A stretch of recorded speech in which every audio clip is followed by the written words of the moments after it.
Shanna Walker, and I'm doing a persuasive speech on student rights. For my elementary school education, I attended a fundamental school that was across town from where I lived. It was a smaller school with no bus for transportation, so you had to walk, ride a bike, catch a bus, or come by car, which is the majority of what students did. The big draw for fundamental schools were, and it still continues to be, the strict guidelines and procedures for student behavior in order to stay at the school. Parents also had to adhere to school requirements and be visible participants in the school. The consequences for violating those expectations included detentions, referrals, loss of privilege, and what I feared most was the rumored paddling from the principal. When I was in the fourth grade, I went home every day with a half sheet of light blue paper with my indiscretion for the day written upon it. Every morning before school, I showed it to my mother hurriedly before getting out of the car, saying, "Mom, I need you to sign this." And every evening, I would receive a little attitude adjustment from my mom. This event was relived every day for nearly my whole fourth grade year.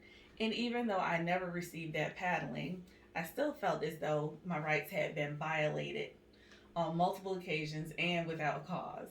However, now as a parent and a teacher myself, I can totally see how those actions may have been justified. While many other segments of society gained rights in the United States Constitution and the amendments that came after, there was a lag for some.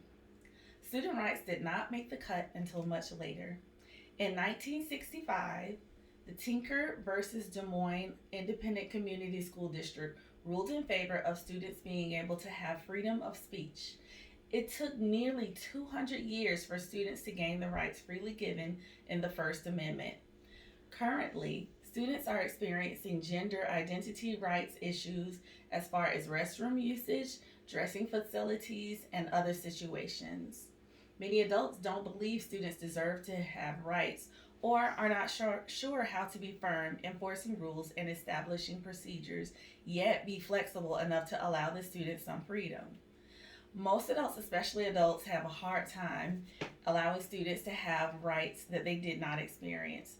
They ascribe to the mentality that punishment works for them, and this generation is given too much. They believe that students are no better than they were and don't deserve any coddling or special treatment.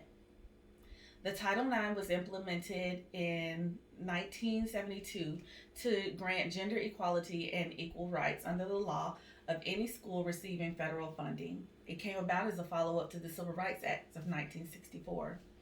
Student rights in schools is and was and still is needed.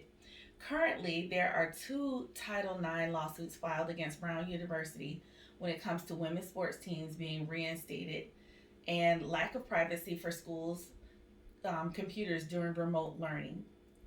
This speech is a call for conviction since many students experience so much more physical and mental anguish than did students in the past. Students today deserve better rights than people did in the past because people have a better understanding of what scars individuals long term. In the good old days, people dealt with bullying, racism, sexism, and other isms daily. They brushed them off externally because it was simply how it was. Yet many people carried the anger from the constant harassment with them into adulthood. Society back then condoned that abuse wasn't right. If we know better, we should do better. We have to for the generations to come.